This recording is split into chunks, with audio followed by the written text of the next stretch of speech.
Today's video is about what to wear as a man if you have wider hips. And I wanted to create a very practical guide because I can also just give you the regular advice to just accept who you are, which of course is good advice, but in the end there's also nothing wrong with trying to optimize the way we look. And a part of this is of course optimizing the way we look when we're wearing clothes. And this is something that especially as a teen or in my early 20s has always been bothering me a little bit because I have more of an X shape, my hips are quite wide, and that's why when I was wearing clothes I was never looking as good as my friends who have more of a classic V shape. But over the past couple of years I learned a couple of tips and tricks that helped me personally to dress this way when you have wide hips. And all of us have different body shapes of course, so it might be that some of the tips work better for you than others, and that's why I would recommend you to give all of them a try, and then I would love to hear which ones of them work the best for you. But without further ado, let's get started with the list.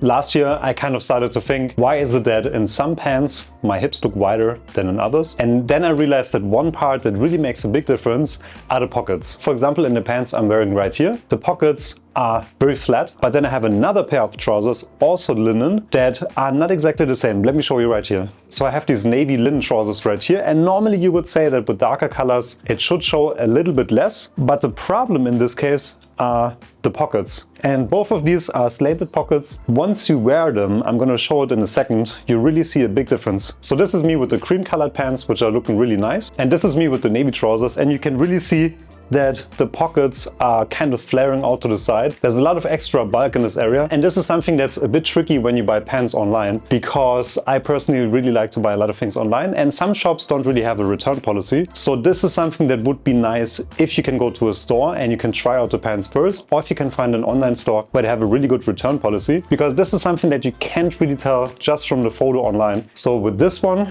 you just want to try out the pants first and see if you notice this happening in the pants when you go to shop, for example. And if you see something like this, then better stay away from those type of pants and try on a couple of other pants until you find something that you like. And this is more of an issue with dress pants, with chinos, linen trousers, and it's not that much of an issue with jeans because jeans usually have different pockets. But with the dress pants, for example, this is something that you really want to keep in mind. And I just want to show you a quick example that even with the same brand, there can still be differences in the pants simply because of the pockets. For example, these shorts from Spear & Mackay, I think they look quite nice. Everything is quite straight. They don't really flare out at this part, but I'm going to show you another pant from the same company in 1 second. And as you can see with these shorts from Spear & Mackay, they flare out a little bit more at the pockets. I just noticed that the other one looks a lot better on me, and this one is just a little bit too wide when it comes to the bottom of the pants and the pockets especially. When it comes to wearing shirts, especially with casual shirts, there's one simple trick that I noticed that can take the attention away from your hips and put it more towards your shoulders. And that simple trick is gonna be rolling up the sleeves. And as you can see right now, I have my sleeves buttoned up all the way down, and this is the way it looks right now. So let's roll them up quickly. And this is the way it looks like after rolling up the sleeves. And in my opinion, it kind of adds more volume to the biceps. It brings a little bit more attention to your upper body, your chest, your shoulder area, and it draws the attention away from your hips. And in my opinion, at least, it makes the hips look a little bit slimmer, especially compared to the regular one that you can see on the left of me. But what do you think? Do you think it makes a big difference? Let me know in the comments below. The next tip is really going to make a difference, and for that I went for even like some low-rise pants, just to show that with a shirt like this, for example, it's not the most flattering look at the moment. I mean, it's also not bad either, but it could be better. And a very simple way to do this is to add either an overshirt, a sports jacket, or if it also fits your style, you can wear an entire tailored suit. So let's start with an overshirt first. I have this nice corduroy overshirt here, and in my opinion already, I think it looks a lot better than the outfit before, because it kind of hides the shapes of my hip and it makes the entire body look either a little bit more straight or almost like a V shape up, but it doesn't look like an hour shape anymore. So this is something very easy if you're a little bit more of a casual guy. Just get a nice overshirt or safari jacket that's long enough to cover your butt, and ideally in this case also you want to have the polo shirt or the shirt not be too long, so either it's going to be a bit shorter or you can also tuck it into your pants as well, and then the whole look is going to look a lot nicer. And then, like I said, another option would be to wear a sports jacket. This is also a lot more flattering than just just wearing the polo shirt or the dress shirt or t-shirt or whatever you wear underneath, because as you can see right now, it's gonna make my upper body look a lot more powerful, and it gives me this nice, almost like a V shape pretty much, and it does a really good job at hiding the wide hips. And the most flattering option, of course, would be a really nice tailored suit. So if you like wearing a suit, or if it's something that you need for your job anyway, then I definitely recommend you to get a suit that really suits your body, ideally with wider lapels, with a high-waisted trousers as well, maybe even peak lapels, because it really gives you this nice V shape as well. But one thing you want to kind of avoid, not always, I mean there's definitely some ways to do it that can look really nice, is going to be a double-breasted blazer. I have to admit that this might not be the best example because it's a little bit short, and as you can see with the double-breasted sport jacket, you're always going to have a little bit more bulk in your hip area and your waist area, and that basically in the end is gonna give you a little bit more of this hourglass shape. Now, depending on how well the jacket was made, then there's probably a way to completely hide this as well. But with a lot of the double-breasted jackets that you can get ready to wear, it's usually gonna really accentuate your waist and your hip area. So make sure to try it out in person first and find something that kind of hides this area.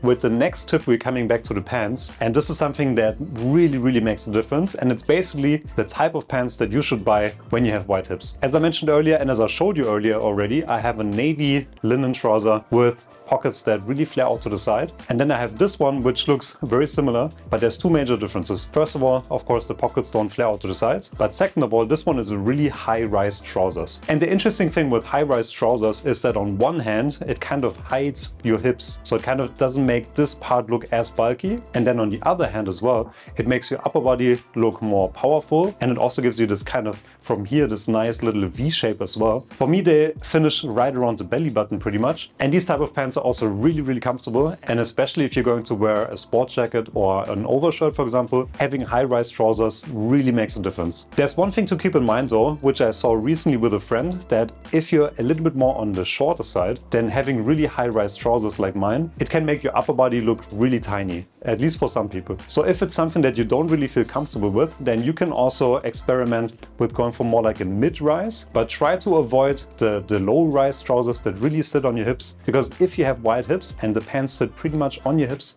at the bottom here, it really accentuates that area, and it's not really the most flattering look. Especially once you start to tuck your shirts in, maybe you're wearing a suit, try to avoid the low-rise trousers. And I know that it can be a bit tricky to find this type of pants sometimes, and the company that I can recommend again in this case is Spiel McKay. I'm not getting sponsored by them, I just really like the products. And the cool thing is that they have many different types of trousers, and I think they have it in low-rise and high-rise trousers as well. And that's for jeans, shorts, chinos, or something like this, linen pants, or also dress pants. And for guys like you and me that have wide hips, this is absolutely fantastic. And if you can afford it, then I can also recommend you to go the custom route, because then you can really customize it to your specific body shape. And these pants, for example, were custom made and they fit me really well.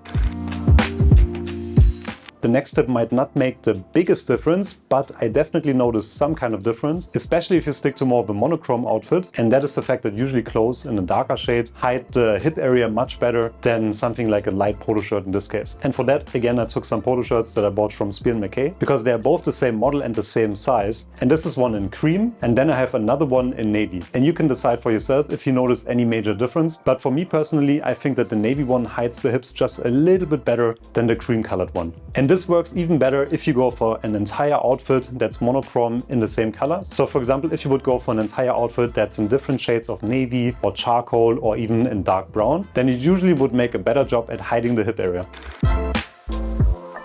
The next tip is to also avoid any clothes that are too tight, especially when it comes to trousers or to your shirt. If you wear a skinny fit, then usually it's kind of tight around the waist area as well, and it really creates this hourglass shape as well. And the same is true with pants. If you have really tight trousers and for example you have a big butt or you have wide hips, then usually it doesn't look flattering at all. So you want to have a little bit of room in the trousers. Doesn't have to be too much, of course. You can also go for something like a one single pleat, because it's going to give you a little bit more room in that area as well. But normally I try to avoid two pleats because it gives me a little bit of too much bulk in that area, and that's not really what I'm looking for. But in general, I try to avoid pants that are too tight. And if you have problems finding pants that fit you on the legs and on the hip as well, then you can always bring them to an alteration tailor and then just either widen or tighten certain parts of the pants. And then last but not least, one thing that we also want to do when we have wide hips is, of course, we want to do everything we can to take fat and everything away from here as much as possible. Of course, we have different bone structures. You can't really change your bone structure at all, but we can always strive to build the best physique for our body type and our genetics. And that would mean that normally we can always take a couple of inches away from our waist and hips. Of course, it's going to take time. And also, if we train the right way, by training the lats, by training the chest area, by training the side delts, usually we can also add 1 to 5 inches of extra muscle in this area as well. And just by standing a bit more upright, by having a lat that goes all the way down and inserts over here and is a little bit wider, by having wider delts. And then over time, most of us, we can really optimize our physique. Maybe we will never have like a pure V shape simply because of our bone structure, but we can counteract the hourglass shape simply by adding more muscle over here and by slowly reducing the weight over here. And that's something that takes time, of course. All the other tips are something that you can do